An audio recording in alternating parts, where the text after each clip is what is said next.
motivate and inspire. Push more people higher. You see the path, you do the work, you get what you desire. Ha! 2, 3, let's go!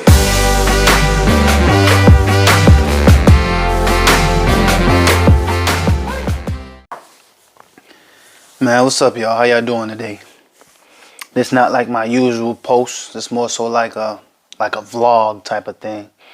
I sat down to do my nightly reflection, and I felt like what I was thinking about and what I was talking to myself about, I want to talk about it out loud, and I want y'all to hear it. I want y'all to listen. You see, there's a lot of different type of relationships that exist, and sometimes if you're used to a certain kind, you don't know when it's not good and you don't know how to get out. And what I'm specifically or particularly referring to is toxic relationships. I feel like sometimes for myself or for us in general, we could be so used to toxic environments, toxic relationships, that we don't know that it's really not healthy.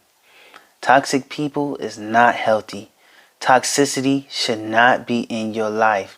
Sometimes God closes doors, and because of our own human imperfection and our limited viewpoint, we trying to open back the door that God closed because we saying, hey, I know right, or I know better. Maybe it's a business opportunity and we not understanding why we can't get that job, or why these people not answering us back. And we not knowing. God directing us in a way, we just need to open our eyes and look. They say if you have faith the size of a mustard grain, and you could tell that mountain to move. So maybe He helping me to work on my faith. Maybe He helping me to develop a stronger belief. Because when you pray and when you believe, you got to pray and believe in a way that, man, you got to pray and believe in a way that when you say it, when you pray, when you think it, when you talk to Jehovah, when you talk to God, you know that it's already answered. You can't talk to Him and then have some kind of hesitation. Or it could be, instead of toxic job, it could be a toxic friendship.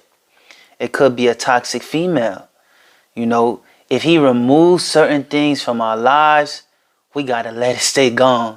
Because He's healing us. He's developing us. He's molding us into the persons that He desires us to be.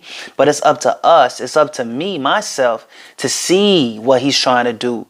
And to allow myself to be malleable in the hands of the potter. I need to allow myself to be clay because I know that He's the potter. When He shows me like a loving parent what's right for me, I got to stop telling myself that I know better. I got to stop telling myself that no, not with this one. This one, I don't care if it's a female, your closest guy friend, you know, whatever job you went to school for or was created to do. I don't care what it is. If it's toxic and God is showing you and closing doors, don't try to kick them down. Don't try to open them. He got something brewing for you down Faith Street if you stay on it. Much bigger than you could ever think of, much bigger than you could ever imagine. You see, when it comes to people and when it comes to relationships, they got a thing that's called ad valorem tax in real estate. And ad valorem, the term that itself, it means that it's based on value. Sometimes you have a way of allowing others to determine what our value is, or lessen our value and let us feel like we're devalued. Man, I'm telling you and I'm telling myself right here, right now, that we got to know what our ad valorem and our assessed value is by creating that value for ourselves, by basing it off of what God said in His will. And when we know our worth, when we determine our value, we need to add taxes to that. Don't let anybody tell you or make you feel like you are less than. You don't need to disrespect yourself by begging others to stay in your life, by begging others to give you the bare minimum of attention. Whether that be a girl, whether that be your closest guy friend, whether that be a job. And I notice y'all know this is 3 things that I'm talking about, because that's the 3 things that I'm going through. So that's what I'm talking about right here, right now. Right? No matter who it is, no matter what we're talking about, no matter who we're dealing with, know your value, define your value, and then add taxes. Jehovah promises us, he tell us, if you go and you do things and you put his will first and his needs first, keep on seeking first the kingdom and his righteousness, then all these other things will be added to you. I mean, patience is truly a virtue, and that's something that I can't say that I've mastered. But I gotta be patient with this process and trust that the man above know what he's doing. I can't see it. That's why they say walk by faith and not by sight. But how can you walk by faith? How can you walk by things you haven't seen? Well, if you had past experiences with God, you know he's going to always come through. And I had past experiences. So I got to look back and I got to rely and think that he's going to come through. So I gotta just look back and go that route and try to rely on my previous experience with him when he helped me through different situations to know that he'll help me through this right here, right now.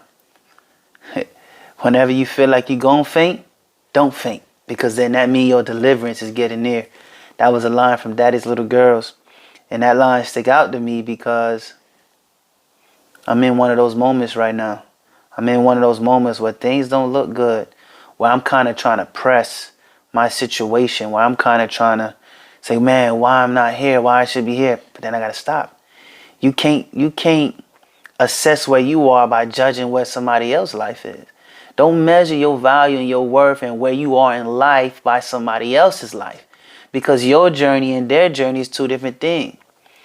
What's that? E.T. say it might take you 12 years to get a 4-year degree, but guess what? At the end of the day, you still got that degree. So my process might take me longer than your process. My process might take me through a different journey than your process, but that's my process. I need to respect that. I need to not neglect that. And guess what? I believe good things will come from that. So that's kind of what's on my mind right now. I don't want to go on rambling, but moral of the story is ad valorem, based on value.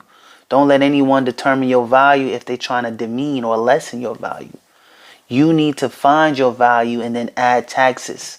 I need to do that as well. You know, toxic friends, toxic relationships, toxic jobs, toxic situations is not good for you. Release it. Let go. Walk by faith and not by sight. It's Motivation with JC. I love y'all. Like, comment, subscribe. Thanks for watching. I ain't no motivating, inspire. Push more people higher. You see the path, you do the work, you get what you desire.